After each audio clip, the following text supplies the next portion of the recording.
Hello and welcome to Zambia Today program. I am your host, Alice Banda. Conflicts in the Middle East are sending shockwaves across the globe, and less developed countries are feeling the strain. From rising fuel costs to disrupted trade economies already under pressure are facing new challenges. And so on the program today, we are focusing on the impact of the conflict in the Middle East on the Zambian economy. And my guest in the studio is a seasoned finance professional, economist, property developer, and former banker, Mr. Bona Kashinga. Mr. Kashinga, welcome to the studio, and Thank you very much. We are privileged to have you here. The pleasure is mine. Thank you. Okay. To begin with, just tell us the conflict in the Middle East. What direct impact does it have on the Zambian economy? Well, I think it's important to kind of like just set the scene in terms of what is happening right now. A conflict that is just about 30 days into its making has had a drop off of oil supply of about 10 to 12%. That normally is available. We're also looking at a situation where liquefied nitrogen gas has also dropped by about 20%. And this has got even a bigger impact than would be imagined. I think there are indications that we could be facing what is considered to be an oil cliff by around 7 to 10 days from now, literally. That oil cliff means pushing the price of oil, crude, from what it is right now, which is about $113 per barrel, to probably above $150 per barrel. The war certainly needs an off-ramp, and that means a solution, whether mediated, whether a ceasing of conflict within April. Literally, what we seem to be watching now is 20 hours of Tuesday East Standard American Time, which will be Wednesday, tomorrow morning. What the decision of President Trump and maybe negotiations with the Iranian will be. The direct impacts are quite very severe. I think the IMF is estimating through their port watch that there's been a drop of an average of 50 ships passing through the Strait of Hormuz per week to under a single digit. That essentially is a huge chokehold on global trade, is a huge chokehold on the 10 to 12% of crude that is required, and which comes from that particular region. For Zambia, immediate direct impacts include increase in fuel costs that are affecting both public and private transportation by road, by air, by train, by water. We have seen, the ERB on the 31st of March, increasing the cost of petroleum-based, products. At the West End, Jet A1, which is, for aviation, that has gone up by almost, 53%. And you've got then petrol and diesel also going up. Diesel is essentially what drives industry. And so you see an immediate pass-through effect, because that's what drives your big machines, your generators, and so on. The other issue is immediate disruption in air travel due to closure, of the airspace around the Gulf region. That has resulted, in fewer, people coming out from the Gulf, but also going into the Gulf, whether transiting or doing business in that particular location. The other issue, I think, is disruption in the tourism industry. I was in Livingstone and Siavonga just over the weekend, and when you talk to operators there, they actually tell you that around this time of the year, when the Victoria Falls is at its best, they have a lot of international arrivals checking into the hotels, and it was quite very visible. The cars that were parked in the car parks were predominantly Zambian registered number plates, and a few maybe South African, Zimbabwean. But by God's good grace, we have pivoted to local is good tourism, and so the hotels are still very fully booked over the Easter holidays, but they were predominantly local tourists. I think that was in hindsight a good move by the government to be able to push. The other issue I think is the expected depreciation of the kwacha. We will expect that the kwacha will reflect some depreciation. Already there's been at least a 1% depreciation in the kwacha through the month of April. When you look at where it was March, February, to where we are now, we are somewhere in the 19.45 kwachas to the dollar. It might stay there, it might depreciate. It all depends on whether we are looking at war continuing through April. The other issue I think is an expected general increase in the cost of goods and services. This will come. Let's talk about copper. Zambia is, into copper. Are we expecting copper prices to rise or to reduce? It's all based on what happens within the short and the long term. Within the short term, not much impact comes by way of the war in Iran. You expect that one, the copper price itself is still at a very good level on the international market. It's still trending above $11,000-12,000 per tons, which is fairly very good. But what you will begin to see is different cost producers within the copper industry having impacts that might impact on them being able to continue. This is something that probably is in the medium term, 60 days and above. Because of the increase in petroleum products, it will affect their cost structure. They operate heavy machines, most of which require diesel and so on, and also heavy fuels. All these are crude-based fuels, and their prices have already gone up. By in excess of 50% and so on.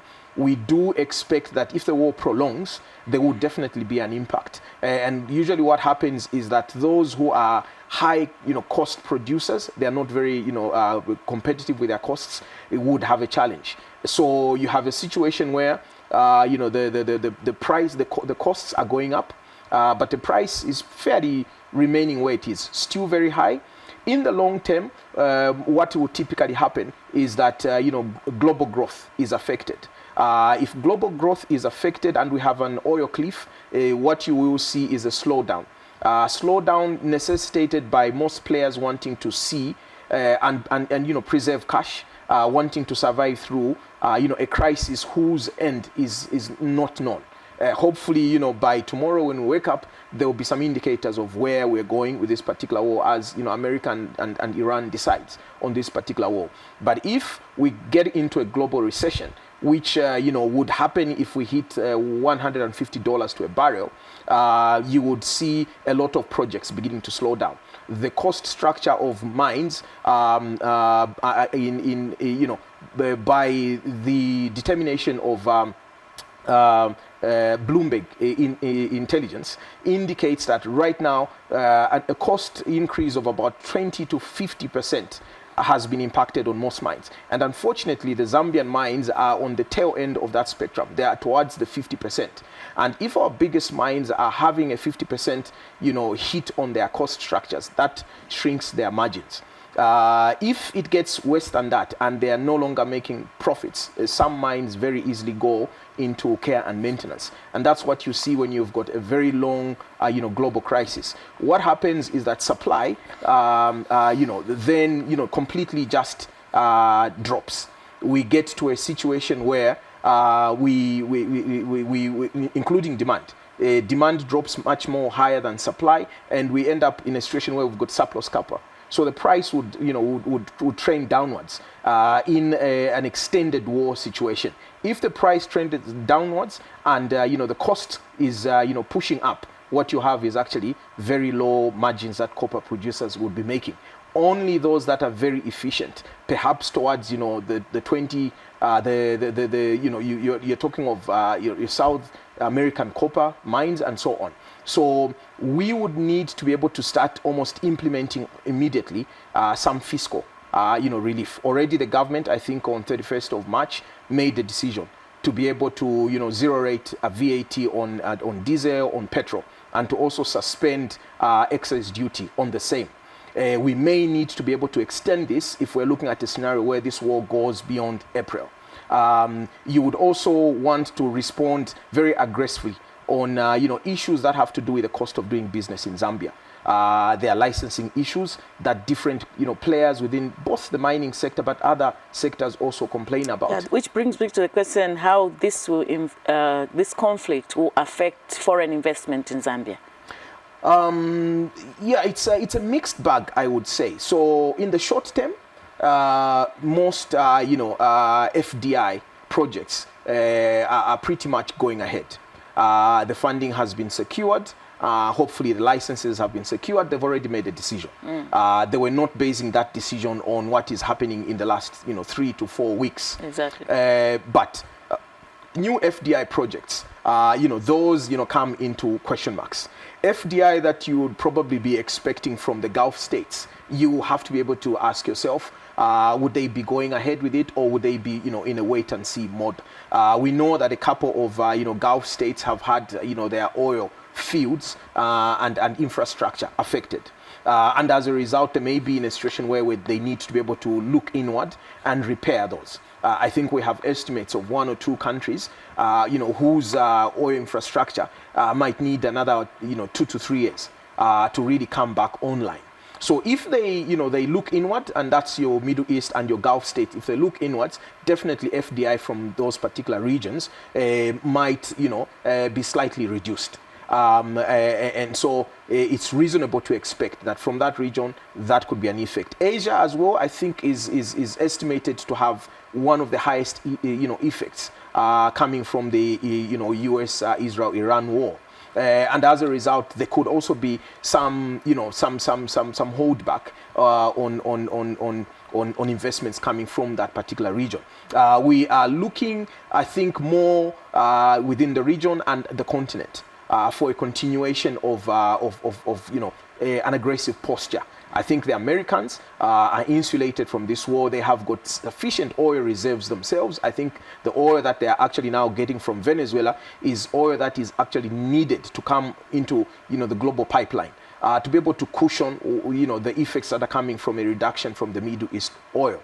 So we could still be courting American businesses. We could still be courting African businesses, whether these are your Dangotes to be able to set up their cement factories here, or this is expanding the business between ourselves and the DRC and so on. So that is important. I think there are also other industries that actually benefit from a crisis like this one. So everything that has to do with electric vehicle mobility, you need to press ahead. And that is one area where, we need to ensure that, the EV mobility, MOU we have with the DRC, Morocco, and so on, gets a lot of traction. Because we clearly can see that you cannot, depend so much in one region for your energy and moving your industry. We need to get to a state where we are a lot more independent. Thank you so much. We now take a break. We'll be back shortly. Don't go away.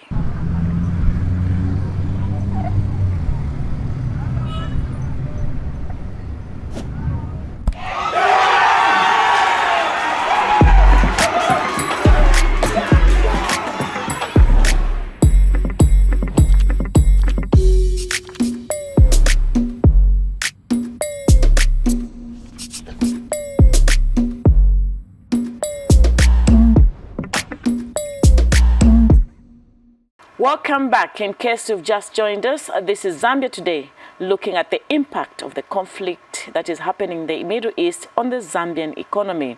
To help us discuss on set, I'm joined by Mr. Bona Kashinga, a seasoned finance professional economist. Mr. Kashinga, what sectors are most vulnerable in Zambia right now? I think the transportation and logistics sector definitely takes an immediate hit from the war scenario. we've already seen that, your petroleum-based, fuels have gone up. Petrol having the smallest increase, Jet A1, the largest at 53%. So that particular sector, has to be able to adjust immediately.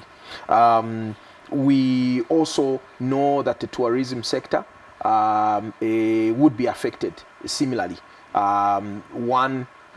International arrivals would reflect a drop. International arrivals that are transiting through, the Gulf states, but also just across the world. People tend to be a little bit more conservative, watch and see in a scenario like this. Either fears that, air disruption might happen when they're on holiday, and people want to revert back to their bases very quickly. But also, locals are driving to long distance, tourist spot. That might be something that they would think twice. The other one that gets disrupted is the airline industry. I think the airline industry isolated is one that is taking a significant hit with 53% increase in Jet A1 fuel. And related to that also, is your travel agencies. Bookings through those particular sectors would be expected to fairly suffer some damage. Agriculture sector also runs a lot on diesel. And so the impact of the increase in diesel would be felt by that particular sector, and so it becomes important that the government has actually gone ahead with some fiscal stimulus, zero rating VAT on diesel and petrol, and also suspending excise duty. The pass-on effects to the mining sector we're yet to see.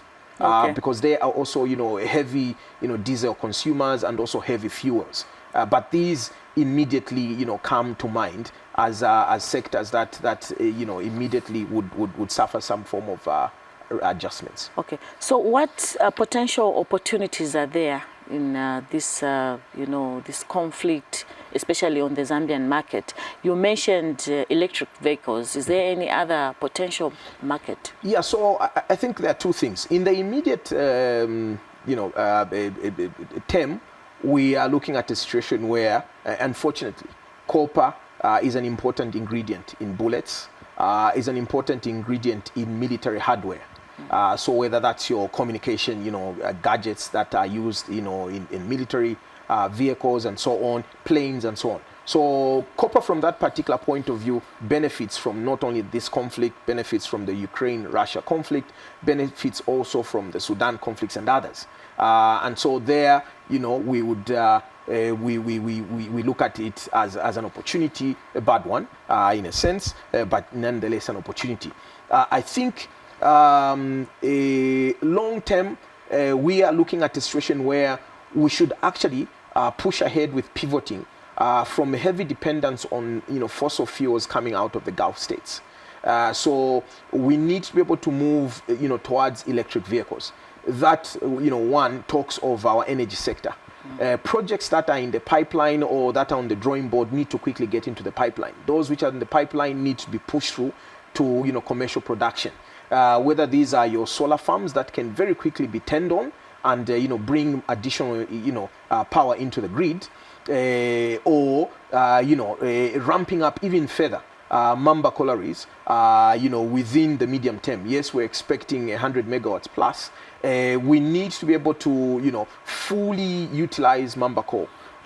It's an asset that we have, and everyone else in the world is beginning to think in different directions. If we are able to go with clean coal by ensuring that there is carbon offsetting, even the better. The long-term hydro power generation also needs to be able to go up. You are talking of Batoka. Where do we take that over the 9-year period, if you like? We need to be able to have those 2,400 megawatts coming on stream. Half of that is for Zambia. The Luapula River Basin has got lots of opportunities for hydro power production. we need to ensure that we learn from this crisis. It's showing us the same things that the COVID crisis showed us. When you depend on one region for a lot of what keeps you running, you are in a situation where when a shock happens, you are at the mercy. And so on. Long term, we've got one natural asset that we are not utilizing at all in our energy, mix, and that's uranium. We need to have a conversation as a country on where do we go with nuclear energy. Kenya has, I think, already commissioned the commencement of a nuclear power plant. South Africa has got nuclear power plants. Rwanda is going nuclear. A number of countries are beginning to invest. If you're looking at energy independence, to be able to support the level of industrialization that we require, which already is being driven by both the mining sector but other sectors as well, tourism, agriculture, and so on. I think it was just over the weekend, there is a mention that, we need about 9,000 megawatts of power by something like 2038. My estimate is that, come 2050 thereabouts, we need to at least be able to have, in the regions of another 20,000 megawatts. You can only get that amount of power if you go nuclear. We have uranium that is, being mined as a, byproduct of mining in the northwestern province. We know that one of the largest, uranium mines is going to be set up here. Govix is actually in the process of explorations and so on, with a positive find in the Chirundu area. Are we going to be transmitting that uranium through Lobito corridor to Europe for them to be able to power up their industries and homes? I think we need to be able to get into partnership with countries that are already uranium nuclear energy producers, in order for us to be able to establish joint ventures that can be run here. We also have mines that essentially operate a fairly very rigorous safety regime.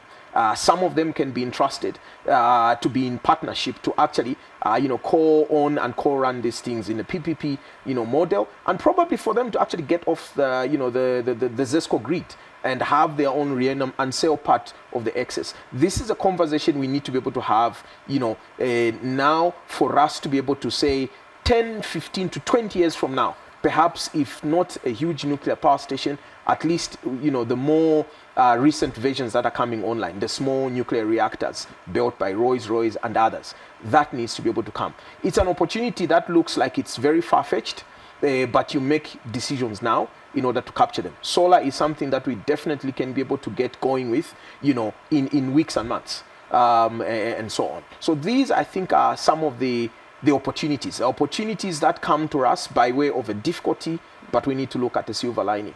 Okay. Yes. For an ordinary Zambian, that was the message you're giving us was for on the larger scale, maybe for government, but for an ordinary Zambian during this conflict, what are we supposed to be doing? Are we supposed to be stocking up, looking ahead, or looking at probably a crisis that may come in terms of fuel shortages? What are we supposed to be doing? I think we are not yet at a doomsday scenario. We are in an emergency. The government has already declared this crisis an emergency. So we are in an emergency. We all need to be, in a sense, anticipating that usage of energy should be well thought out. I think most economists, myself included, are looking at the end of April as really being the time at which there must be a clear decision on where this conflict is going. If we get into an oil cliff, we have a very difficult situation. We need to be able to continue with the energy shift towards solar that households have started. At some point, if you declare an emergency, you have to be able to ask yourself, do we have enough petroleum to be consumed by ordinary vehicles, or do we want these to be left for your big trucks, your big tractors that have to be able to produce food, that have to keep us running and sustainable? And so not only should houses be getting onto solar, I think we need to start slowly changing our vehicle types from the combustion engines to your electric vehicles. Sometimes it's as radical as moving downwards onto smaller engines, even motorbikes. And so yes, the motorbikes that we see around help to be able to cut down on the movements, but also movements of goods, and so on. So we need to start thinking not only long term, but actually medium term, at a household level. Push that solar project forward. It saves you from running a genset when there is no power, because that diesel will be very expensive. But also, what incentives can we be able to take advantage, which have already been provided for electric vehicles, to start pushing towards that? Can bankers be able to come alongside and make the acquiring of electric vehicles a little bit more cheaper, scooters that are electric and so on, small vans that are electric available? If we are able to transition there, we would be able to thank ourselves that we had a crisis like this one that forced us to be able to transition out of heavy dependence on fossil fuels. But by and large, I think we are not yet at a point where we should be saying, you need to hide in the caves and the end has come. I think this is not yet the apocalyptic moment that you would be expecting. It is indeed a very significant moment. We are looking at COVID-19 type of scenarios. If it continues into May, we would have quite some significant damage. I think we're expecting a bumper harvest. So on the food side, we are secure. How much of that can be able to bring in foreign reserves that we would require to be able to continue buying expensive fuel? That is important. And so it becomes necessary, as we are looking at how much we leave for food supply reserves for the nation versus exporting, that we get it right. As much as possible needs to go into the highest buyers, which are our regional colleagues in the DRC and so on, to be able to bring in the foreign exchange. I expect that the Bank of Zambia reserves will reflect a declining situation because we're buying more expensive fuel. Thank you so much, sir, for coming to the program. Thank you very much. The pleasure is mine. Viewers, that was all we packed for you on Zambia Today program. On behalf of the entire Zambia'S production team, my name is Alice Banda saying goodbye and God bless you.